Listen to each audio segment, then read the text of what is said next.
यह है आरजे कार्तिक की 1 मिनट स्टोरी। अंजलि मैम की कहानी, जो प्राइमरी स्कूल में इंग्लिश की टीचर थी। एक दिन उन्होंने बच्चों को एक टॉपिक दिया, उस पर ऐसे लिखना था। टॉपिक था माई विश, मेरी ख्वाहिश। और घर आकर के जब वो कॉपी चेक कर रही थी तो एक जवाब पर रोने लगी।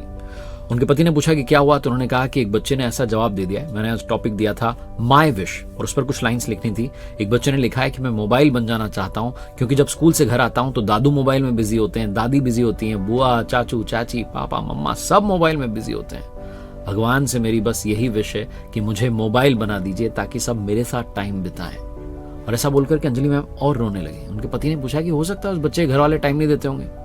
अंजलि मैम ने कहा आपको पता नहीं है, वो बच्चा हमारा ही बच्चा है, गोलू, जिसने जवाब लिखा है, जो मेरी क्लास में मेरा स्टूडेंट भी है। छोटी सी कहानी उन मैम की, उनके बच्चे की नहीं, हम सबकी है। मोबाइल बना था एक दूसरे से कनेक्ट होने के लिए, लेकिन सच बताएं तो आज की दुनिया में हम एक दूसरे से डिस्कनेक्ट हो गए इसी मोबाइल की वजह से। किसी ने बड़े कमाल की बात कही है कि जिंदगी में दूसरों की शिकायत करने से बेहतर है खुद को बदल लीजिए, क्योंकि पूरी दुनिया में कारपेट बिछाने से अच्छा है कि खुद के पैरों में चप्पल पहन ली जाए। पुराने जमाने की वो 5 बातें जो बड़ी अच्छी हुआ करती थी। पहली, पड़ोसी परिवार का हिस्सा हुआ करते थे, आज हम अपने पड़ोसियों के लिए अजनबी हैं। दूसरी, पुराने जमाने में शादी करना आसान था, तलाक देना मुश्किल था। आज तलाक देना आसान हो गया है, शादी करना मुश्किल। तीसरी, पुराने जमाने में अमीर लोग गरीब होने का दिखावा करते थे, आज गरीब लोग अमीर होने का दिखावा कर रहे हैं। चौथी, पुराने जमाने का फोन तार से बंधा होता था, आज के जमाने के फोन से आप और हम बंधे हुए हैं। और पांचवी, पुराने जमाने के लोग सोशल हुआ करते थे, आज के लोग सोशल मीडिया में सिमट के रह गए। भगवान श्री जगन्नाथ जी के मंदिर के पीछे की कथा। जब भगवान श्री कृष्ण जी ने प्राण त्याग दिए तो भगवान बलराम जी अपने भ्राता का मृत शरीर लेकर के समुद्र की ओर चल दिए। उनके पीछे उनकी बहन सुभद्रा जी भी चल दी। और इधर पूर्वी तट पर जगन्नाथपुरी जी के राजा इंद्रद्युम्न को स्वप्न आता है। भगवान दर्शन देकर के कहते हैं कि एक विशाल मंदिर बनवाइएगा, आपके नगर के समुद्री तट पर भगवान जी की अस्थियां आने वाली हैं। राजा का स्वप्न सच में बदलता है।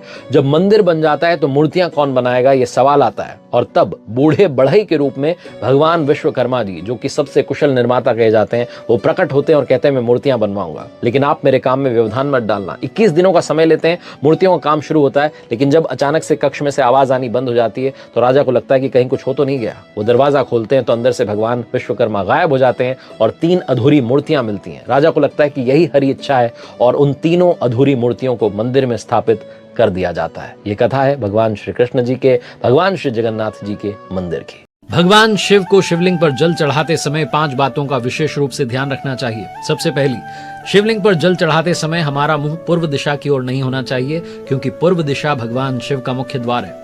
हमारा मुंह उत्तर दिशा की ओर होना चाहिए, इससे भगवान शिव और मां पार्वती दोनों का आशीर्वाद हमें मिलता है। दूसरी बात, भगवान शिव को जब आप पूजा कर रहे हैं, शिवलिंग पर जल चढ़ा रहे हैं, तो तांबे के पात्र का आपको प्रयोग करना है। और एक बात और, तांबे के कलश से कभी दूध का जो है अभिषेक मत कीजिएगा। तीसरा, शिवलिंग पर जब जल अर्पित करें तो हमेशा बैठ करके ही शिवलिंग पर जल अर्पित करें, खड़े रह करके कभी भी शिवलिंग पर जल नहीं चढ़ाना चाहिए। चौथा, जिस बात का आपको बहुत ध्यान रखना है, भगवान को हमेशा दाहिने हाथ से ही जल चढ़ाएं और बाएं हाथ का स्पर्श करें और शांत मन से उनका नाम लेते रहें। और पांचवा, कभी भी शिवलिंग पर शंख से जल नहीं चढ़ाना चाहिए, क्योंकि भगवान शिव ने शंखचूड़ नाम के दैत्य का वध किया था और ऐसा माना जाता है कि शंख उसी दैत्य की हड्डियों से बने हुए हैं।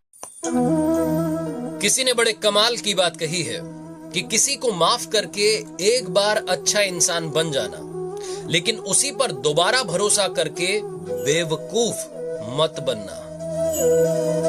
भगवान श्री कृष्ण जब कंस का वध करते हैं और उसके बाद कारागार में पहुंच करके अपनी माता और पिता को वहां से छुड़ाते हैं, तो माता देवकी पूछती हैं कि तुम तो भगवान हो, तुम तो इतनी लीलाएं कर रहे हो, इतनी शक्तियां रखते हो, अपने माता पिता को यहाँ कारागार में 14 सालों के लिए क्यों छोड़ दिया? तो भगवान ने कहा कि माता, आप भूल गई, पिछले जन्म में आपने भी तो मुझे 14 वर्षों के लिए दूर कर दिया था। तो उन्होंने पूछा कि कैसे? तो प्रभु ने याद दिलाया कि आप माता कैकेयी थी और आपके पति राजा दशरथ थे। आपने मुझे कहा था कि जाओ 14 वर्षों के लिए वनवास में। तो माता देवकी चौंक गई। उन्होंने पूछा कि ठीक है, लेकिन माता कौशल्या फिर कहाँ हैं? तो भगवान ने कहा कि वो यशोदा माता है, जो अपने बेटे से 14 वर्षों के लिए दूर हो गई थी। मुझे तो उनके पास 14 वर्षों के लिए आना ही था। बड़ी छोटी सी कथा जो बताती है कि इस लाइफ में, जीवन में कर्मों का फल सबको भोगना पड़ता है। भजन कीर्तन आरती में ताली क्यों बजाई जाती है? इसकी परंपरा कहां से शुरू हुई? हिरण्यकश्यप जो कि अपने बेटे प्रहलाद की श्रीहरि की भक्ति से बड़ा परेशान था और उसने प्रहलाद के जितने वाद्य यंत्र थे सबको तोड़ दिया। उसे लगा कि अब प्रहलाद भगवान की भक्ति करेगा कैसे। तो कहते हैं कि भगवान श्रीहरि के भक्त प्रहलाद ने अपने दोनों हाथों की हथेलियों को पीटना शुरू किया और श्रीहरि के भजनों को उस ताल में मिलाना शुरू किया। जो ताल बना हथेलियों की आवाज से, उसे ताली का नाम दिया गया। और कहते हैं कि ताली बजाने की परंपरा तब से शुरू हुई जो आज तक चली आ रही है। और ताली बजाने के पीछे साइंटिफिक रीजन भी है, बेनिफिट्स भी हैं। कहते हैं कि जब आप दोनों हाथों को मिलाते हैं, हथेलियों को मिलाते हैं, ताली की आवाज करते हैं तो आपकी बॉडी में ब्लड सर्कुलेशन बढ़ जाता है। बूढ़े बाबा अपने कंधे पर 3 झोले लेकर के गांव में पहुंचे। वहां उन्होंने एक लड़के से पूछा कि क्या तुम मेरी मदद करोगे, मैं तुम्हें 3 सोने के सिक्के दूंगा। लड़के ने हाँ भर दी। बाबा ने कहा कि मेरा ये सबसे बड़ा झोला तुम उठा लो, बहुत वजनी है। लड़के ने झोला उठाया और उनके साथ चलने लगा। उन बाबा जी को दूसरे गांव में जाना था। रास्ते में नदी आई तो बाबा जी ने कहा दूसरा झोला भी ले लो। लड़के ने दूसरा झोला भी ले लिया। बाबा जी ने 3 और सिक्के देने का प्रॉमिस किया।